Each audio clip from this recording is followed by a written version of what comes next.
because the story about the bravery of the previous Lubavitcher Rebbe, Rabbi Yosef Yitzchak, when he was in prison and he was being interrogated. He's in prison and the KGB is trying to make him crack. And as I'm sure all of us are aware, the KGB were masters of psychological manipulation. That was their entire expertise, was how to crack people, how to intimidate people.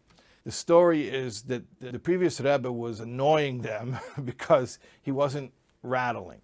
So out of frustration, one of the interrogators pulled out a gun.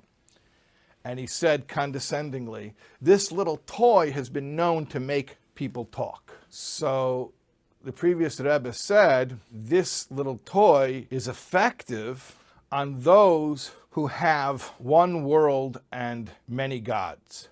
But I have two worlds and one God." Now, obviously, the story in and of itself is an impressive story and an inspiring story, but it's also a very deep story. And I finally saw where the Rebbe, previous Rebbe's son-in-law and successor, actually explains the depth of the story. He says, when the previous Rebbe told the KGB that I have two worlds and one God, he wasn't saying, and this is the way it's very easy to take the story. It's very easy to take the story like, okay, well, buddy, kill me. I have two worlds. I'll leave this world or go to the other world. He wasn't saying I have two worlds, meaning, well, I can always go to heaven. That's not what it meant. The Rebbe explains, he was telling the interrogator, who, by the way, was understandably from the context of the story, was a communist. The communists were materialists. Marxism is dialectical materialism. And that's why he believed that religion is the opiate of the masses, because he believed that anything spiritual was a distraction from the one truth, which is the allocation of material resources. So the Frierdiker Rebbe is telling this materialist, this communist, you think I'm in your prison? You think you're the boss and I have to cower in fear of you? You don't understand. You're looking at the tip of the iceberg. You're looking at the facade. You're not getting the big picture here. In reality, I inhabit two worlds. Not, if you kill me, I'll leave one world and I'll go to the other world. That's not what he meant. What the previous Rebbe meant was, even right now, this little interchange that's going on is happening on two planes of reality simultaneously.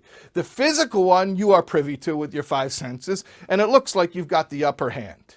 But there's a spiritual parallel reality going on concurrently, which, might I add, is an even richer, more involved, more detailed reality than the physical one. The physical one is really the most superficial. It's the end of the line.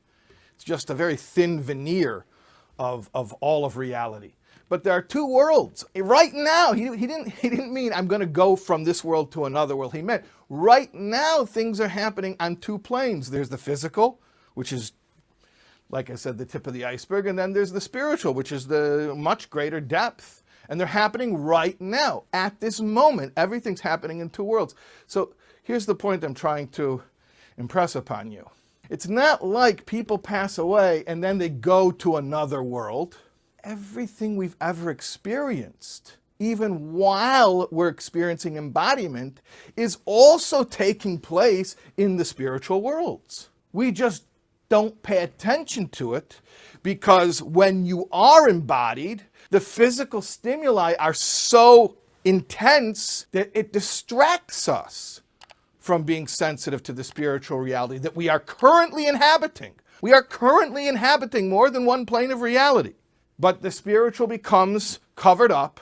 It's like trying to hear a speakerphone in the next room over while there's a loud, wild party going on in this room. So the spiritual would be like a speakerphone in the other room, and then the physical stimuli of this world would be like the wild, loud party going on right here in this room. What happens, though, when there's the cessation of the function of the physical body, and it's no longer reading five senses, the five physical senses, seeing, hearing, smell, taste, touch. So now it's like all that static, all that distraction, all that noise is finally canceled out. And now the person's consciousness is finally able to focus on the spiritual stimuli that were being covered up before. Hey, this is Shais Taub. You were just watching a clip from this class. If you want to get the full context, the full class that this clip that you just watched was from, you watch right here. Click right here.